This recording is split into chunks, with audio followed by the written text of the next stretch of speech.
Okay, welcome into the OTB Open press conference. First up, Paige Pierce. Paige, it's hot out here. I don't know how the weather was in Hawaii. First of all, how was the time off, and how are you preparing for this event this week? Yeah, it was very hot there as well, but it's quite a bit different. It was very humid there, and here is 0% humidity. It's dry. My lips are chapping. My fingers feel like they need lotion, but obviously that's not what you want to do out here for disc golf. So I think just to prepare is kind of make sure your grip's good. I got my whale sack in my hand all the time. It's not even going in my bag. I'm walking down the fairway with it. So that's probably the biggest preparation, and just staying hydrated. This course is really long, par 70 for the women. So just trying to maintain the energy level and stay hydrated and find shade when you can. I do want to ask you about the course, but just real quick on the break, you took dynamic disc open off, obviously. Was there something specific you were just kind of doing? Were you just kind of getting ready for the next event? Talk about sort of your mindset in taking that break and then coming back. Yeah, I've been on the road for 12 seasons now. And so I've just decided that I don't have to play every tournament.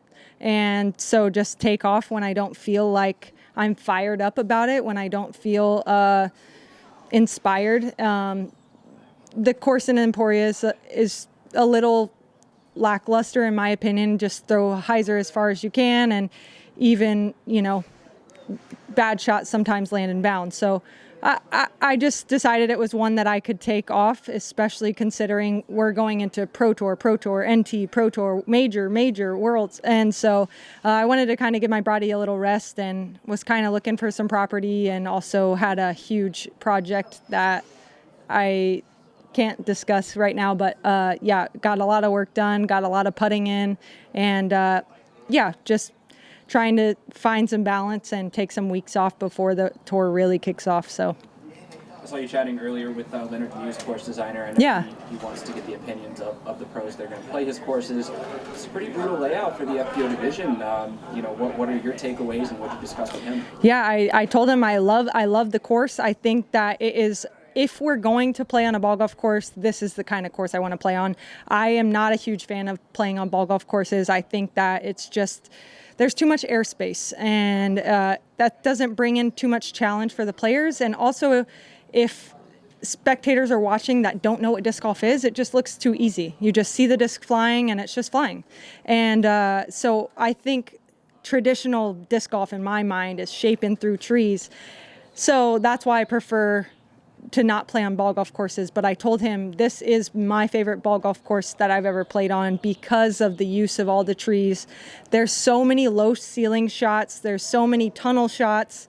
And so yes, you have that distance, like we talked about, it's par 70. So you have that distance aspect, but it's controlled distance. There are no shots where you can just like absolutely rip it with no repercussions. So I told him that was a huge benefit for me in my mind, but I told him specifically holes 9 and 11, I think should have OB lines, because those are the two holes that are pretty much wide open. No negatives can happen if you spray one. So I told him next year, hopefully we can see some OB lines on both of those two holes to keep that controlled distance theme going.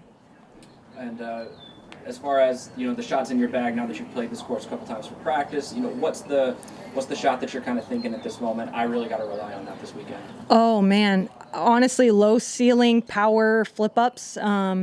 You don't want your disc to, your discs really don't skip that much out here, but the grass is really catchy. But yeah, so honestly, I'm just trying to push power hyzers, low ceiling. And sometimes when you're coming up on that hyzer angle, you're coming from low to up.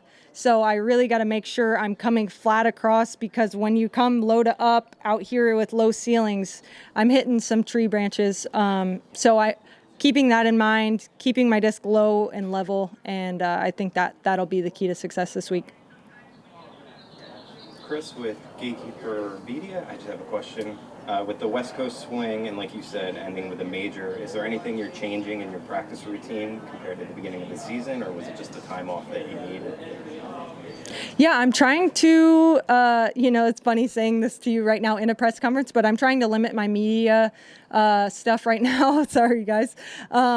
Yeah, it's a blessing and a curse at the same time. Disc golf has grown so much, and there's so many media things that we have to do as players, but they kind of take away from practice schedule. So I've been saying no to a lot of interviews, filmed rounds. Somebody wants to film for their YouTube channel.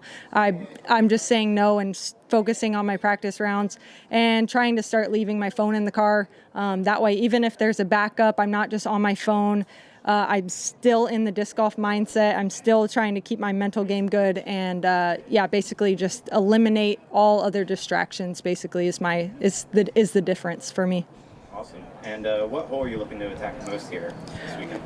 Oh man, I think it will be. I think it's hole 14 or 15. Is it 15? I'm sorry. It blends together for me, but it's the one where you throw over the water on the first shot, and the second shot's under the big oak trees. You have to again throw hyzer over the water. You can kind of lay up a shot if you want to just pinch off a little bit of distance. You can pitch a hyzer barely over the water, but then it makes your second shot really hard, and it's not really attackable. So I'm trying to push the water quite a bit more on the right side so that I can get the easy 3.